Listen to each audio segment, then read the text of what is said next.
Shalom saudaraku yang dikasih oleh Tuhan, berjumpa kembali dengan saya di channel ini. Terima kasih telah mendukung perkembangan channel ini dengan cara subscribe, memberikan like, sehingga video di channel ini direkomendasikan oleh YouTube untuk menjangkau banyak orang. Tentu teman-teman boleh memberikan komentar yang cerdas, sopan, yang menghormati orang lain. Dan saya meminta kepada teman-teman untuk terus mendukung saya dengan cara men-share video dari channel ini di berbagai media teman-teman, sehingga ada banyak orang yang mengetahui informasi dan kebenaran yang disampaikan melalui channel ini, dan ada banyak orang yang akhirnya dimerdekakan dari dosa oleh kebenaran dalam Kristus Yesus. Terima kasih, Tuhan memberkati kita. Saudaraku yang dikasih oleh Tuhan, firman Tuhan dengan jelas berkata bahwa kita harus memberi pertanggungan jawab terhadap orang-orang yang menyalahpahami keyakinan kita, agama kita, kepercayaan kita terhadap Tuhan Yesus.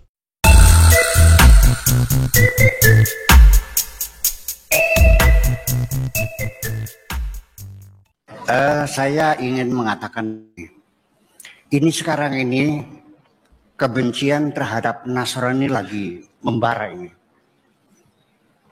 Termasuk saya juga sering dibully, ceramah Anda hebat, tapi yang senang orang Kristen. Supaya Anda jangan jadi mubalik, jadi pendeta aja. Gitu. Gara-gara saya menceritakan bahwa ketika Fathu Makkah, para sahabat menghancurkan berhala-berhala, masuk dalam Ka'bah, gambar-gambar berhala dihapuskan, dan Nabi Muhammad menutup gambar yang ada di dalam Ka'bah itu. Silakan dihapus, yang ini jangan. Begitu dibuka, ternyata dalamnya adalah gambar Siti Maryam sedang mengemban Nabi Isa. Itu geger, saya dikapir-kapirin. Dikiranya saya mengarang. Dikiranya karangan saya. Itu tempatnya di Mabes Polri. Nggak mungkin kita bisa baca bukunya dong, habis waktunya. Gitu. Tapi akhirnya ya saya kirimkan ke MUI, ke Pak Sekjennya. Dan kitab-kitab rujukan saya itu antara lain adalah Akhbarul Makkah lil Waqidi, kemudian juga Tarikhul Islam lil Imam siapa itu? Ibnu Hisham, dan kemudian juga Fathul Bari Syarah Imam Bukhari. Dan satu lagi ada, itu banyak puluhan kitab yang menceritakan itu. Saya kira hanya 4 aja. Jadi karena mereka baru baca sejarah Islam, Khulasatu Nurul Yakin, dikiranya cuma itu sejarah itu. Yang lain dibaca. Kalau kitab-kitab itu ada semua di rumah dia itu. Berarti dibaca nggak kitabnya? Ya udah, selesai gitu urusannya. Ya, ini video menarik ya yang sudah kita saksikan. Kita akan putar lagi video ini. Saya ingin mengatakan begini. Ini sekarang ini kebencian terhadap Nasrani lagi membara ini. Termasuk saya juga sering dibully, ceramah Anda hebat, tapi yang senang orang Kristen. Ya, jadi Buya Sakur mengatakan kebencian kepada orang Nasrani. Memang selama ini ya mereka menganggap Kristen itu Nasrani ya. Padahal sebenarnya Nasrani itu dengan Kristen beda. Nasrani itu sebenarnya merupakan sekte sesat. Ya, mereka percaya ada 3 Tuhan. Tuhan Bapa, Tuhan Mama, Tuhan Ibu. Ya, jadi mereka mengatakan bahwa Maria itu Tuhan, Tuhan Ibu. Lalu Yesus itu disebut Tuhan Anak. Ya, sedangkan kekristenan ya percaya bahwa Allah Tritunggal, Bapa, Putra, dan Roh Kudus itu satu hakikat, tak bisa dipisahkan tetapi dapat dibedakan. Ya, tapi nggak apa-apa ya. Konteks yang dibicarakan oleh Buya Sakur sebenarnya tentang kekristenan, karena ada hubungannya dengan kalimat yang ini ya. Termasuk saya juga sering dibully, ceramah Anda hebat, tapi yang senang orang Kristen. Supaya Anda jangan jadi mubalik, jadi pendeta aja. Gitu. Gara-gara saya menceritakan bahwa ya, jadi inilah pengakuan dari Buya Sakur ya, bahwa memang kebencian terhadap kekristenan ini sedang membara. Tetapi Bapak Ibu Sobat Waras, ya sebenarnya kebencian kepada kekristenan ini bukan hanya sekarang. Sudah ada sejak dulu, sejak semula. Ya, sejak awal-awal kekristenan, bahkan para nabi ya jauh sebelumnya itu juga sudah mengalami penganiayaan, ya. Bahkan Yesus Kristus pun itu mengalami penganiayaan. Dia sebagai manusia sejati, firman Allah yang telah menjadi manusia itu, dia pun mengalami penolakan, mengalami penganiayaan. Dan nanti kita akan membaca beberapa bagian firman Tuhan yang saya yakin ini akan menguatkan saya dan saudara, ya. Dan memang kawan-kawan, apa yang dikatakan oleh Buya Sakur sangat jujur. Memang kebencian kepada kekristenan, apalagi ketika kekristenan itu ada ya di lingkungan orang-orang yang tidak percaya kepada Yesus, kebenciannya itu sangat-sangat membara. Ya, faktanya Bapak Ibu Sobat Waras, di Indonesia inilah, di beberapa daerah, di wilayah-wilayah yang mayoritasnya bukan Kristen, itu Orang Kristen sulit sekali membangun rumah ibadah. Orang Kristen sulit sekali untuk bisa beribadah kepada Tuhan. Bahkan perayaan Natal pun, ya itu sering sekali mendapatkan penolakan-penolakan. Memang itu realita, artinya penggenapan dari firman Allah. Dan apa yang dikatakan oleh Buya Sakur ini, ya tidak salah. Ya, benar kawan-kawan. Memang sangat membara kebencian kepada kekristenan. Ya, ketika Buya Sakur mengungkapkan fakta-fakta di dalam ajaran Islam sendiri, ya ternyata faktanya banyak tokoh-tokoh agama Islam yang tidak mempelajari kitab-kitab Islam sendiri. Ya, seperti Buya Sakur mengatakan bahwa di dalam Ka'bah itu ada lukisan Bunda Maria dan Yesus. Itu kan dikecam dan mengatakan Buya Sakur ini tidak benar, sesat, dan padahal ya, ketika Buya Sakur tunjukkan dalil-dalilnya, semuanya kaget ya. Jadi apa yang dikatakan oleh Buya Sakur sangat jujur. Memang sobat waras, kekristenan itu sangat-sangat dibenci ketika ada di daerah yang mayoritasnya bukan Kristen. Kenapa hal ini demikian? Ya memang itulah karena mereka ya menolak ya ajaran Tuhan ya. Dan sobat waras, saya akan tunjukkan kepada saudara beberapa data-data yang akan menguatkan saya dan saudara, sehingga di tengah-tengah penganiayaan saat ini, di tengah-tengah kebencian orang-orang terhadap kekristenan itu tidak akan membuat kita goyah, tetapi akan membuat kita semakin kuat dan semakin percaya bahwa Kristus Yesus dialah Tuhan dan Juru Selamat, bahwa dialah sungguh-sungguh Allah yang hidup, yang sanggup bebaskan kita dari dosa. Penganiayaan kepada kekristenan itu sangat-sangat masif. Ya, saya ingin mengatakan begini. Ini sekarang ini kebencian terhadap Nasrani lagi membara ini. Termasuk saya juga sering dibully. Ceramah Anda hebat, tapi yang senang orang Kristen. Sebaik. Ya, itu kata Buya Sakur dan kawan-kawan. Apa yang dikatakan oleh Buya Sakur ini, ya, itu adalah sebuah fakta. Ya, kalau kita lihat data-data itu, ya tidak usah lagi kita bahas. Sudah sering kali kita bahas. Tapi kita coba lihat apa yang dikatakan oleh Alkitab, ya, soal kebencian orang-orang ya kepada iman Kristen. Ya, ini Yohanes 14 ayat 1-4a. Semuanya ini kukatakan kepadamu supaya kamu jangan kecewa dan menolak aku. Kamu akan dikucilkan, bahkan akan datang saatnya bahwa setiap orang yang membunuh kamu akan menyangka bahwa ia berbuat bakti bagi Allah. Jadi akan ada orang yang membunuh kamu. Membunuh siapa? Orang-orang yang percaya kepada Kristus. Tetapi orang-orang yang membunuh ini mereka menyangka mereka berbuat bakti kepada Allah. Makanya banyak orang yang melakukan kejahatan pakai nama Tuhan, yang membunuh orang pakai nama Tuhan. Mereka kira Tuhan senang dengan perbuatan mereka. Ya, apa yang dikatakan oleh kitab? Mereka ya yang membunuh atas nama Tuhan itu, mereka akan berbuat demikian karena mereka tidak mengenal baik Bapa maupun aku. Mereka tidak mengenal. Ya, jadi mereka itu melakukan karena mereka tidak mengenal siapa Tuhan yang benar itu loh. Karena Tuhan yang benar tidak mungkin mengajarkan anak untuk membunuh. Ya, tetapi semuanya ini kukatakan kepadamu supaya apabila datang saatnya kamu ingat bahwa aku telah mengatakannya kepadamu.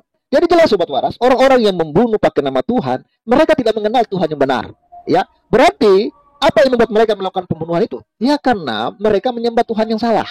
Ya, dan perhatikan apa yang dikatakan oleh oleh firman Tuhan. Ya, kita lihat ya, mereka yang suka melakukan pembunuhan atas nama Tuhan. Ya, kita lihat di dalam Yohanes ya. Yohanes 8 ayat 37-47. Ini saudara perhatikan baik-baik ini. Ini ayat ini sangat luar biasa.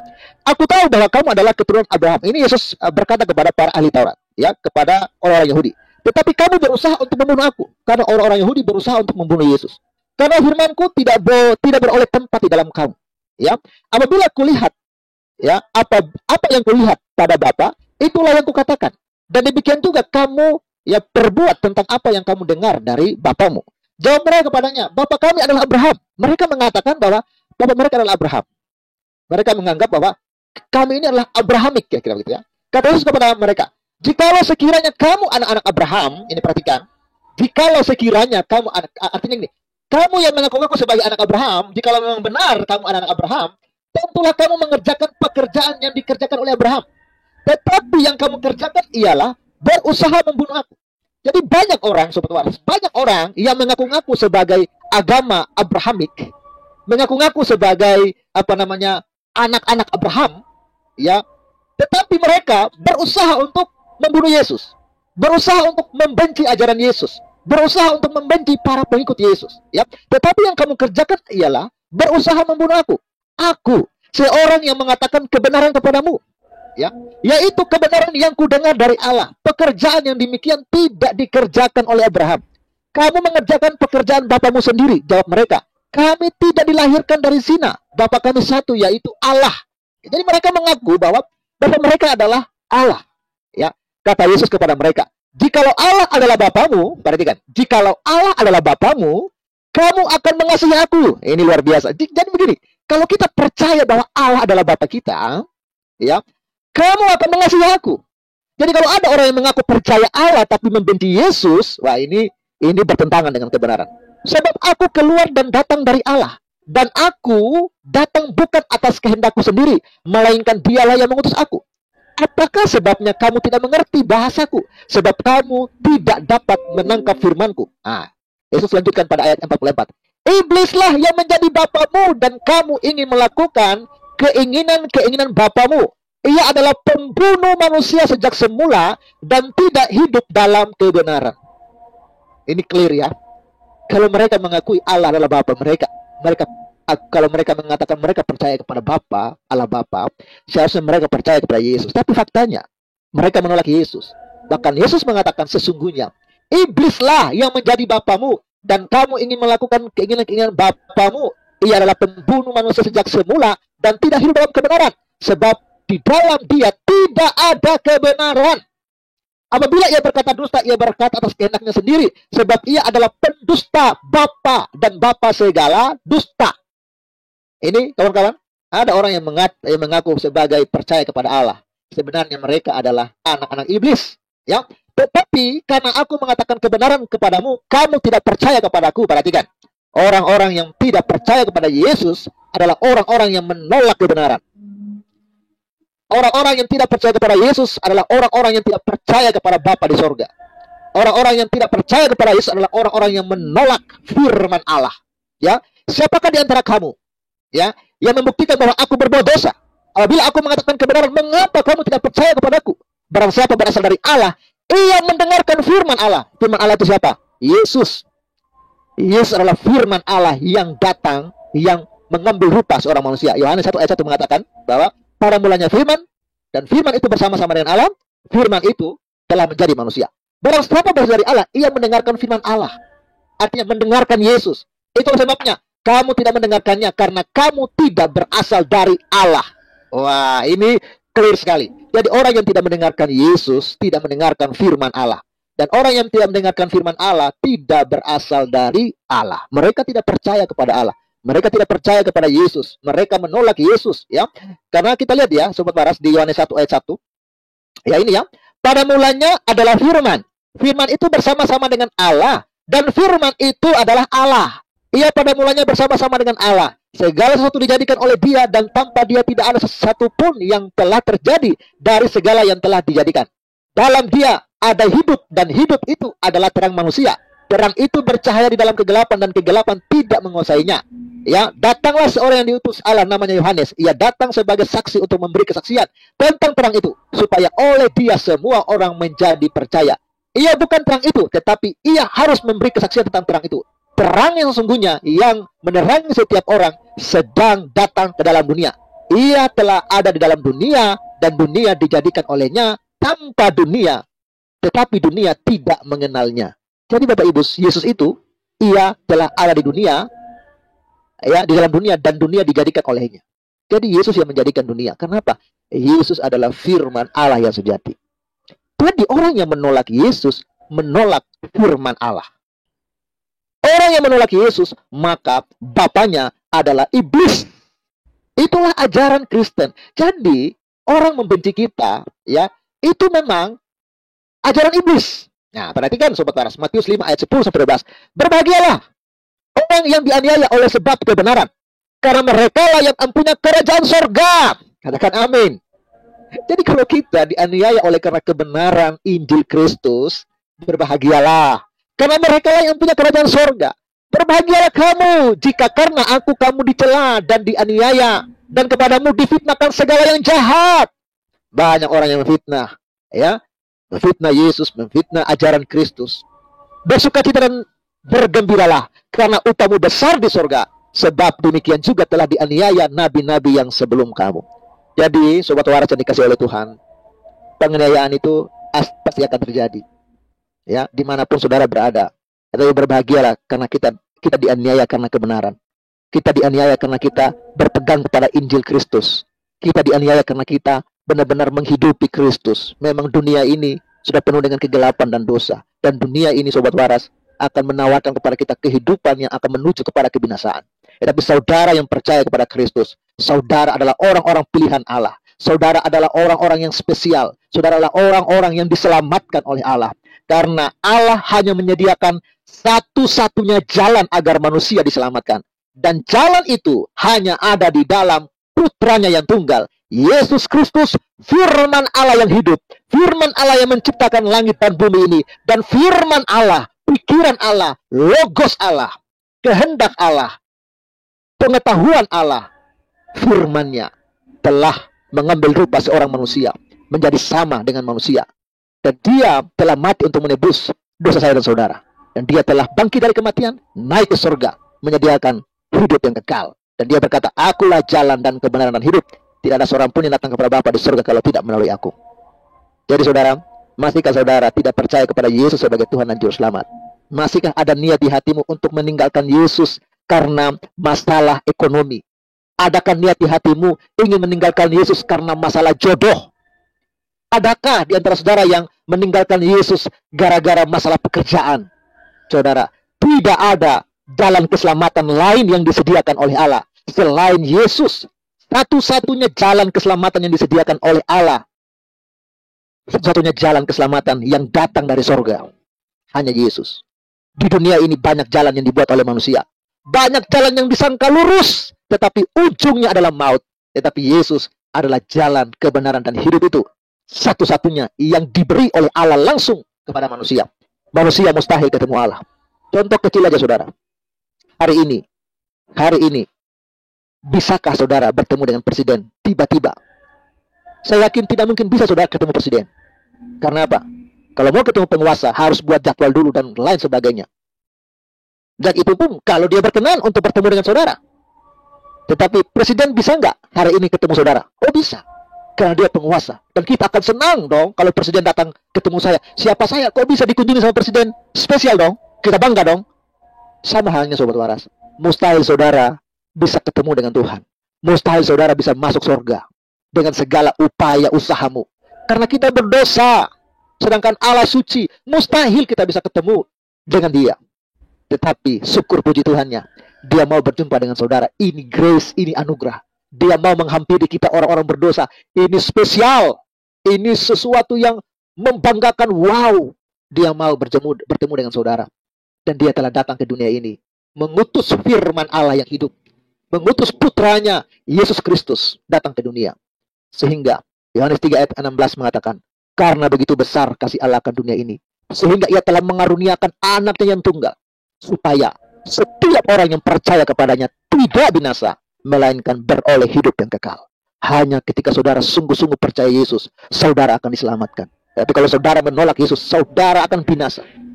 Berbahagialah yang mendengarkan firman Tuhan dan yang mau percaya saat ini. Saya tidak tahu siapa saudara yang mendengarkan tayangan ini.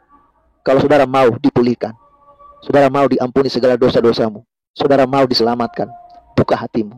Undanglah Yesus masuk dalam hatimu. Katakan, Yesus, saya orang berdosa. Saya butuh keselamatan. Saya butuh pengampunan. Saya undang Engkau, masuklah dalam hati saya. Saya jadikan Engkau sebagai Tuhan dan Juru Selamat. Amin.